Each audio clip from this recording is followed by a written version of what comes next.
ne tey jii moom la yàgg jaay sénégalais yi. et je crois que li nga xam ne tey jii moom mooy demam foofu noonu il va pour défendre les intérêts du Sénégal et je pense pas que dina am yeneen motivation yoo xam ne moom moo ko yóbbu foofu noonu. d'accord alors on va changer un peu wax ci yeneen sujet Papa Ahmadou muy faatu étudiant bi di Abdoulaye Ba loolu nag ba léegi nii ñu ngi mi ngi suscité ay mbir te d'ailleurs ak li nga xamante ni moom moo xew fu nekk doon spéculer naan lii moo tax mu faatu ñu gis ni aussi tamit bi autopsie bi génnee ñu ci bëri ils étaient écœurés par rapport ak li autopsie bi wane et que loolu tamit di wane li nga xamante ni moom moo di bavure yi di yàgg am ci biir université wala feneen déjà pour le cas bi nga xamante ni amaat na encore beneen étudiant daal di ñàkk bakkanam ci ay échauffourées et que loolu dara waralu ko lu dul ay policiers yoo xamante ni duñoo dugg ci biir enceinte université bi. Bon mu nekk une situation très déplorable Sokhna Adjara.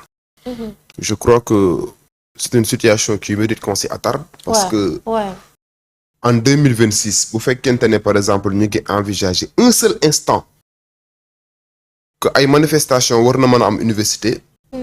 ba un étudiant de si ñàkk bakkanam dans des conditions très opaques, très scandaleuses.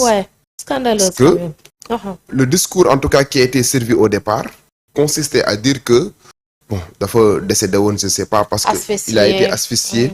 Mais à l'arrivée l'on s'est rendu compte que d'après les conclusions qui ont été établies par le certificat torturé physiquement de médical le certificat médical qui atteste en tout cas des cas de torture. En tout cas, d'après les informations qui nous parviennent. Mu nekk une situation très déplorable et une situation qui ne doit pas être impune. Parce que liñ jotoon a xam au Sénégal mooy à chaque fois que des événements de cette nature mosaan a am que les forces de l'ordre puissent user de force l'usage disproportionné de la force parce que maintien de l'ordre ça ne rime pas en tout cas avec l'utilisation de moyens disproportionnés pour mater des étudiants, pour di rey ay nit. Je crois que dans la doctrine du maintien de l'ordre, Sénégal jusqu'à présent day def benn retour en arrière, benn pas en arrière. Parce que toujours on n'a pas appris des pratiques du passé. Yaakaaroon na ne bu Pastef bu nguur gi ñëwee au pouvoir dinañ bañatee constaté te ay situation yoo xam ne dañ naan ay bavure policière mi ngi am bay entraîner ay perte de vie humaine. rawatina ay étudiants aussi rawatina ay étudiants yoo xamante ne li ñuy réclamer comme j'ai l'habitude de le dire c'est un droit fondamental c'est juste pour apporter des solutions à leurs besoins. Plutôt man je suis de ceux qui pensent que l'actuel ministre de l'Intérieur en tout cas c'est un homme crédible, un légaliste parce que je le connais personnellement. C'est un homme très crédible, un légaliste, quelqu'un boo xamante ne nii je pense pas que politique dina ko soppi. Mais en tout cas. Mais sa façon de communiquer la dernière fois quand même ça reste à désirer. Oui, ça reste à désirer. Il a fait une erreur de communication. Je ne sais pas s'il a été induit en erreur par les vidéos. yi nga xam ne envoyé nañ parce que cege nañ ko nee nañu carrément vidéo yooyu noonu du woon ay vidéo yu récent. Voilà par rapport ak li nga xam moom moo xewoon. Et je crois que Bamba c'est quelqu'un boo xamante ne nii. C'est un homme très attentiste. Un homme très pondéré boo xamante ne nii. lu mu ci xam loo xamante ne tey jii nii ay agents agir nañ en marge de la légalité et en la matière ils ont agi en marge de la légalité ils ont opéré en marge de la légalité parce que opérer en marge de la légalité moo tax tey jii ñu mën a envisager ay étudiants yu buñ torturer ba mu ñàkk bakkanam ak des vidéos yoo xamante ne dañuy constater des forces de défense et de sécurité dugg ba ci biir appartement étudiants yi di leen mater en tout cas d'après les vidéos qui circulent am ñoo xamante ni gis nañ fi ay vidéos yoo xamante ni Papa Ahmadou boo ko seetaanee sa xol bi dafay jeex tàkk parce que gis nañ fi ay vidéos yoo xamante ne su fekkee mi ngi ci kii bi sax mu xamee mën na ko joxe monewaale muy ñu ñuy topp ay étudiants yoo xamante ni ñu ngi leen di dóor am ñenn ñoo xamante ni sax policier bi si boppam daf koy mbëkk di ko gis ni mu doon loo xamante ne lu naqari la pourquoi ba muy wane vidéo yi nga xamante ne jàpp nañ ni étudiants yi dafa am lu ñu def ba war ñu kii pourquoi pas wane waalewul li nga xamante ni moom moo xewoon c'est ça l'erreur loolu mooy égalité voilà c'est ça l'erreur dans la communication du ministre de l'Intérieur parce que le ministre de l'Intérieur ce n'est pas pour rien qu'on le considère comme le premier flic. lacrymogène yi ñu doon sànni ba xale yi di asphyxié wu comme ça. Voilà donc je crois que situation la boo xamante ne nii la responsabilité de l'État est totalement engagée en la matière et je crois qu'à partir du moment où la responsabilité de l'État est engagée par le canal de ses agents parce que il y a un dysfonctionnement du service public bi mooy ay agents u État ñoom ñoo tax situation yu mel ni am te man ni ma xamee Bamba li ñuy xaar ci moom en tout cas pour ne pas adopter la même position que ses prédécesseurs parce que gisoon nañ fi ay ministre de l'Intérieur yoo xam ne bu situation yi masaana am dañuy ñëw tenir une communication essayer un peu de brouiller les choses mais moom li ñuy xaar ci moom comme ni mu ko annoncé mooy qu'une enquête indépendante soit ouverte et que les responsabilités... Ces images ne sont pas beaux à voir, hein. Voilà. Au niveau national, même au niveau international. Voilà. C'est une police quand même. Voilà, parce que déjà, le fait que tu aies par exemple, nga nekk un homme de tenue, nga exerce une force disproportionnée sur un citoyen civil désarmé, étudiant de surcroît, non c'est des images yoo xamante ni vraiment gàkkal na li nga xam ne tey jii moom mooy la démocratie sénégalaise gàkkal na li nga xam ne tey jii moom mooy humanisme bi nga xam ne moom lañ constaté parce que soxna Adjara ce que les gens ne comprennent pas mooy la vocation de la police a changé au fil du temps. Le monde commence en tout cas à passer d'une police répressive à une police humanitaire. C'est-à-dire Sénégal rek ak wala boog Afrique rek globalement ñoo dese ces genres de pratiques là. Police vocation am nekkatul la répression. Dëgg la. Et pourquoi répression ça? Voilà. La vocation de la police ce n'est pas d'être répressive. La police doit promouvoir un certain humanisme. mooy def de telle sorte que promouvoir le dialogue. di promouvoir li nga xam ne tey jii moom mooy la compréhension ak ñi nga xam ne ni yow yaa censé. protéger leen. mais bu fekkente ne yow da ngaa dem ba en tant que policier. ngay comporté wu tey jii nii comme quelqu'un boo xamante ne nii di agressé di def ay actes d'agression yoo xamante ne nii. c'est en contradiction ak li tax tey jii ñu réquisitionné la parce que képp ku nekk policier di dem ci front yi ni da lay réquisitionné. waaw yow kat yaay diw. yaa yor arme temps de lacrymogène nga yor. Lacrymogène est-ce que xam nga ne soxna Adjara bu ñuy dem ci théâtre d'opération yi lacrymogène boo dóor da nga koy justifier. da ngay justifier lan moo waral nga dóor ko et ak ban temps nga jël dóor ko et tout. voilà nombre de munitions bi la jox. waaw dañ koy noter. yow kat bi ngay dem ci loolu jox nañ la temps de munitions. munition boo ci dóor en retour da nga koy justifier. mais est-ce que loolu changé wul. moo tax bu ñu defee enquête. waaw très facilement ñi nga xam ne tey jii ñoom ñoo def yenn acte en tout cas de. yenn acte de torture yi. waaw da leen a war a sanctionner. acte de torture ce n'est pas pour rien que mu nekk leen na loo xamante ne même les organisations internationales dañ ko doon parce que j'ai l'habitude de dire que le Sénégal fait partie des premiers pays à ratifier la convention de New York contre la torture. Et à partir du moment où le Sénégal a ratifié la convention de New York contre la torture même en interne bu fekkente ne nëppal nañ ko ba def de telle sorte que. on n'a pas pu engager la responsabilité des forces de l'ordre yi nga xam ne ñoom ñoo def xeetu ñaawteef yooyu noonu. si on porte plainte au niveau international suñu autorités yi mën nañoo wuyu ci. d'accord voilà d'accord mais ci wàllu wi maanaam yoon lan la teg ci kaw ñi nga xamante ni ñoom ñoo di takk der yi nga xamante ne dañuy def genre pratique yi Papa Ahmadou. en tout cas le ministre de l'Intérieur a annoncé une enquête. waaw mais nag enquête bi bëgguñu mu yem ci annonce. na nekk leen na loo xam ne dañ koy def non seulement mu nekk enquête mais une enquête indépendante une enquête qui sera confiée à la gendarmerie. pourquoi pas. oui parce que bu concerné benn corps. enquête bi boo bëggee mu crédible da nga koy jox beneen corps. parce que enquête bi boo ko jëlee nga jox ko le même corps. y a le corporatisme.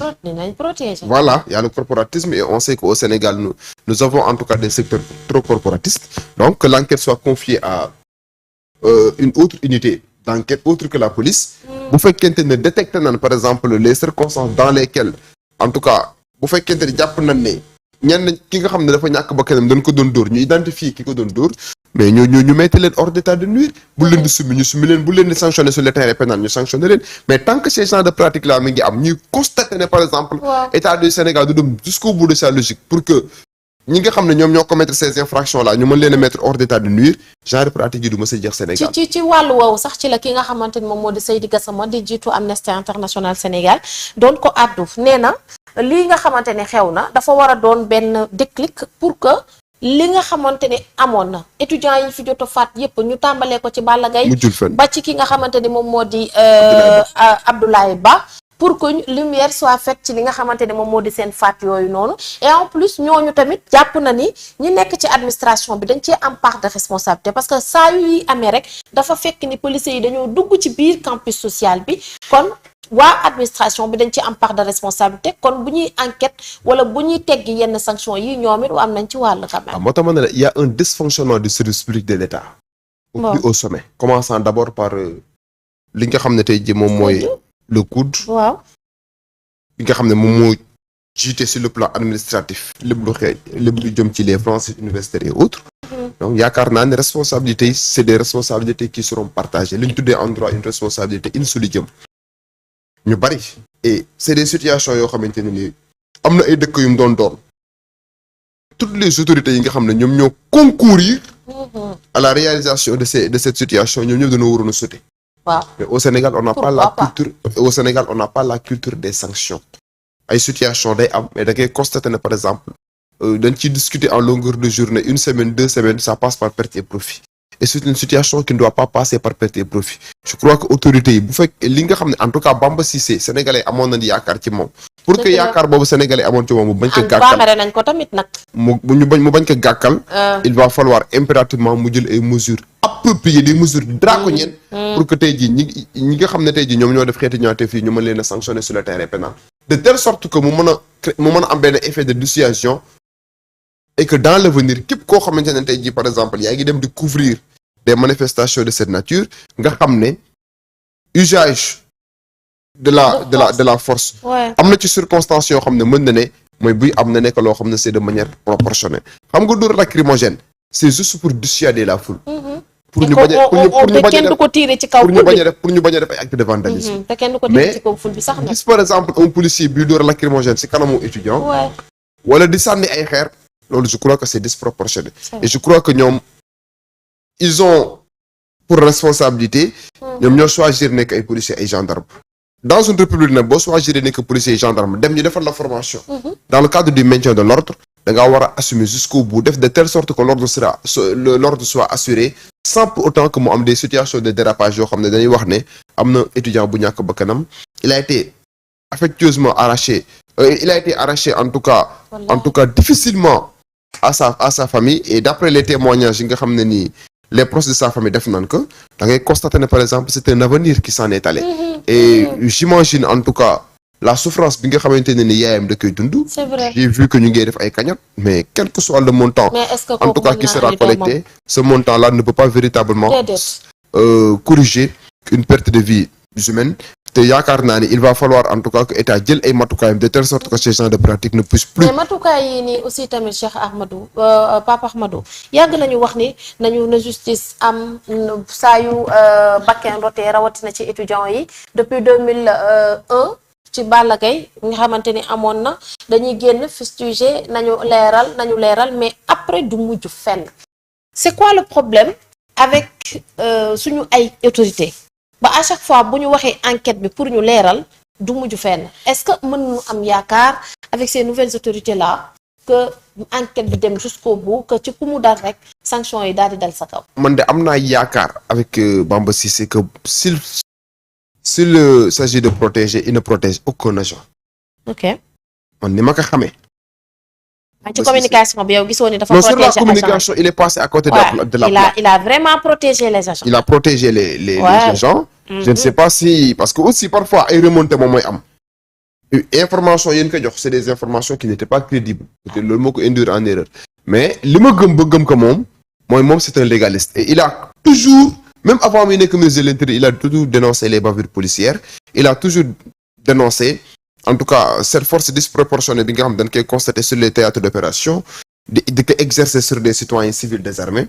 et am naa njort bu rafet ne avec le temps il saura véritablement entreprendre les procédures appropriées pour que les agents en question yi nga xam ne ñoom ñoo def ces genres d'exactions ñu mën leen a corriger sur le terrain pénal bu amul nag il aura véritablement trahi li nga xam ne tey jii mooy sympathie bi nga xam ne Sénégalais yi moom lañ mës a am ci moom ba mu nekkee ministre de l'Intérieur ñëpp dañoo applaudir et je crois que en tout cas warul mën a gàkkal sa carrière politique. Exactement. En tout cas dans le cadre d'une protection de ces agents.